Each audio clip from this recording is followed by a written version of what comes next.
There is a moment, and I want you to think back to it right now. There is a moment in every person's life when they stop and ask themselves, why do I believe the things I believe? Not what they believe, not how strongly they believe it. B, but why? Where did it come from? Was it really their choice? Was it really their idea? And the terrifying truth, the truth that most people spend their entire lives running from, is that the answer is almost always no. It wasn't your idea. It never was. And today, we are going to pull back the curtain on the invisible force that has been writing the story of your life without you even knowing it. Stay with me, because what I'm about to share with you changed everything for me, and I believe with everything I have that it will change something in you too. My name doesn't matter right now. What matters is what happened to a man I'll call Marcus. Marcus was 34 years old. He had a good job, a steady paycheck, a wife he loved, 2 kids who looked up to him, and a house in the suburbs that, from the outside, looked like the American dream stitched together perfectly. B. Marcus grew up in a household where men did not talk about their feelings. That wasn't a rule his father ever wrote down or announced at the dinner table. It was simply the atmosphere. His father was a good man, hardworking, steady, present, but silent in the way that a mountain is silent. There was power there, but also distance. And young Marcus, the way all children do, looked at his father and said to himself without ever saying a word, "This is what a man is. This is the template. This is the mold." And so Marcus poured himself into that mold and let it harden around him. By the time he was a teenager, he had buried his emotional vocabulary so deep he barely knew he had one. By the time he was in his 20s, he had confused emotional silence with emotional strength. By the time he was 34, staring at the ceiling, he had an entire interior world he could not access. Not because it wasn't there, but because he had never been given permission to enter it. His conditioning had locked the door and swallowed the key. But here is what I love most about the human spirit. Here is the thing that keeps me going on the days when the world feels heavy and the questions feel unanswerable. The human spirit does not give up on itself. It whispers, it nudges, it sends signals. A hollow feeling at 3 in the morning, a moment in a park watching a little girl chase pigeons, a crack of lightning in the mind that says, something is wrong with the story you've been told about yourself. The human spirit will keep knocking on that locked door until someone finally answers. And Marcus, on that afternoon in the park, finally heard the knock. He didn't do anything dramatic. He didn't quit his job or move to a mountain or shave his head. He simply began to ask questions, quietly, persistently. He began to look at his thoughts the way you might look at a river, not as the water itself, but as the observer standing on the bank. He began to notice, where did this belief come from? Who told me this? Was it true? Is it still true? Does it serve me or does it trap me? And in the asking, something extraordinary began to happen.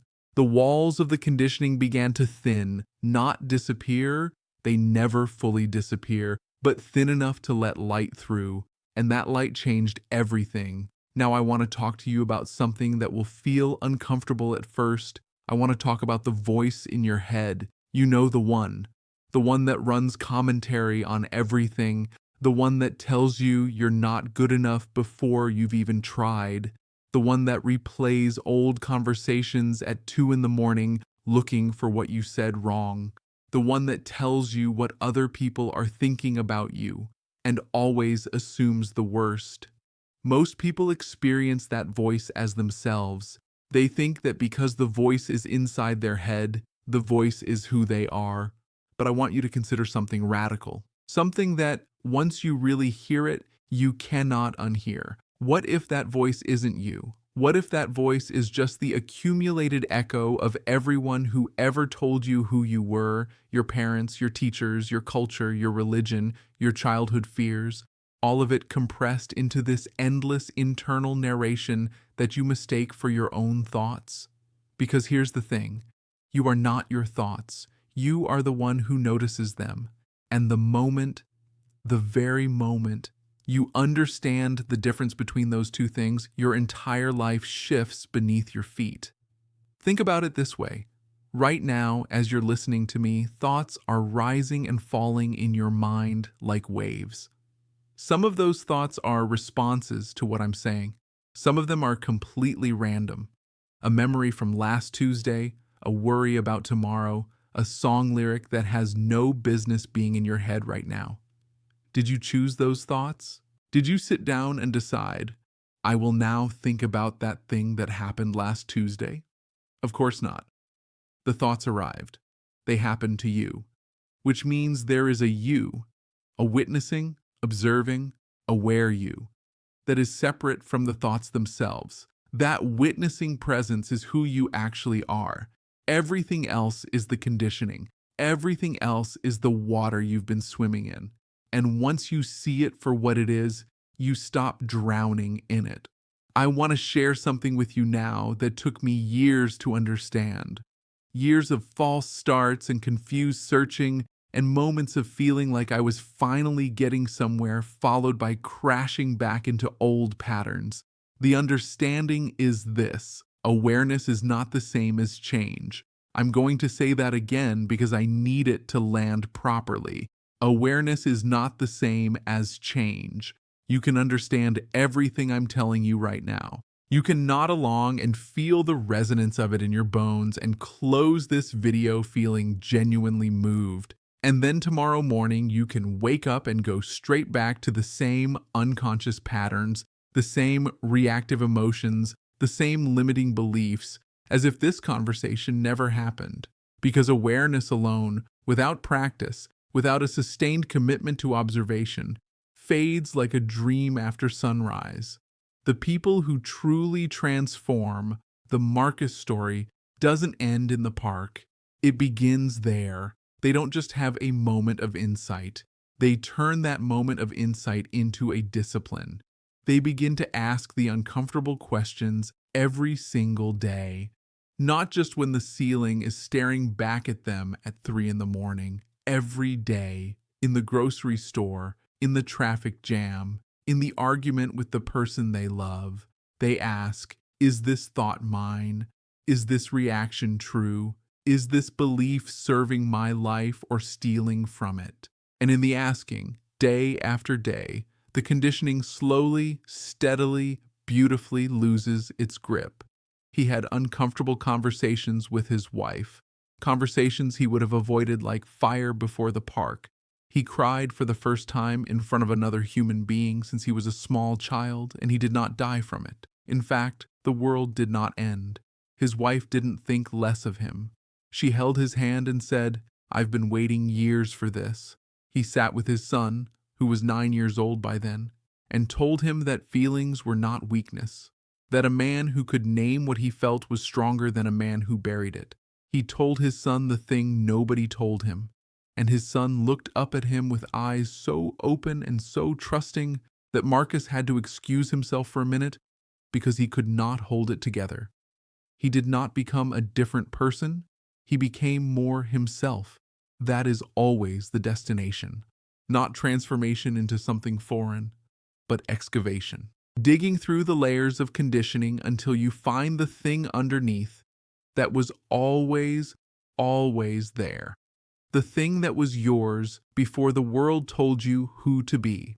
And this is the part I want to burn into your memory before we go any further, is inheritance.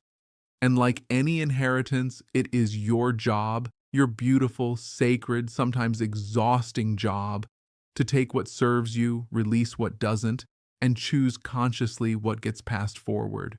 Because you are not just the product of your conditioning, you are also the one who can choose what happens next. By this point in our conversation, you might be feeling something shift. Some of you are feeling that hollow chest feeling that Marcus felt, that recognition that says, this is about me too.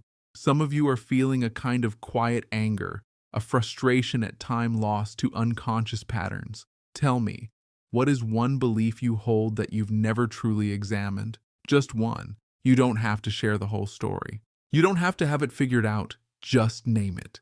Because naming a thing is the first act of power over it. And I read every single comment, not because it's something I say for the algorithm, but because the stories in the comment section of videos like this one have changed my own thinking more times than I can count. This is a conversation, not a lecture, and your voice belongs in it. Share this video too if it's speaking to something you know someone else needs to hear. You know exactly who came to your mind just now. Send it to them. Sometimes the most powerful thing we can do for the people we love is hand them a mirror at exactly the right moment. Now let me bring this home. Let me bring it all the way home. There is a philosopher named Krishnamurti who said something that I have carried with me like a lantern in the dark for years. He said, "It is no measure of health to be well adjusted to a profoundly sick society." Read that again slowly. It is no measure of health to be well adjusted to a profoundly sick society. Which means that if the world around you is running on unconscious conditioning, on fear, on comparison, on the belief that your worth is determined by your productivity or your appearance or your bank account, then being perfectly comfortable in that world is not a sign that you are thriving. It might be a sign that you have simply learned to sleep standing up, and there is a whole world, a whole version of your life waiting on the other side of that sleep. The awakening I'm talking about is not a dramatic event. It doesn't happen on a mountaintop with bells ringing. It happens in ordinary moments. It happens the first time you catch yourself about to react in the old conditioned way and you pause, just pause for 1 second before you respond. It happens when you notice a thought rising in you and instead of being swept away by it, you watch it like you're watching a cloud pass across the sky. It happens when you realize that the story you've been telling yourself about who you are and what you deserve and what is possible for your life, that story is not the truth. It is just a story. And stories can be rewritten. You have that power. You have always had that power. It was never taken from you. It was simply never introduced. Awake and present and imperfect and genuinely, fundamentally himself. He still has the ceiling-staring nights sometimes. He still catches himself slipping back into old patterns. But the difference is he notices now. And in the noticing, everything is different. The noticing is the whole game. So here is what I'm leaving you with today. Not a list of steps, not a formula, just one invitation. Begin to watch your own mind the way a scientist watches a phenomenon, with curiosity instead of judgment, with patience instead of urgency, with the understanding that what you are studying is not the enemy. It is the most fascinating, most complex, most precious territory you will ever explore. Your own mind, your own conditioning, your own inherited story. This channel exists for that journey. Every video we make here is a step toward that kind of awakening, not the dramatic kind, the quiet, real, lasting kind, the kind that shows up on a Tuesday afternoon in a park, the kind that looks like a man finally telling his son that feelings are not weakness, the kind that looks like you right now asking questions you haven't asked before. If this video gave you something, a thought, a feeling, a question, a crack of light, then do something with it right now. Leave a comment, share it, subscribe if you haven't yet, because I promise you this is only the beginning. The next video goes even deeper, and you are going to want to be here for it. Don't sleepwalk through your one life. You were built for more than that. So go and live like you know it.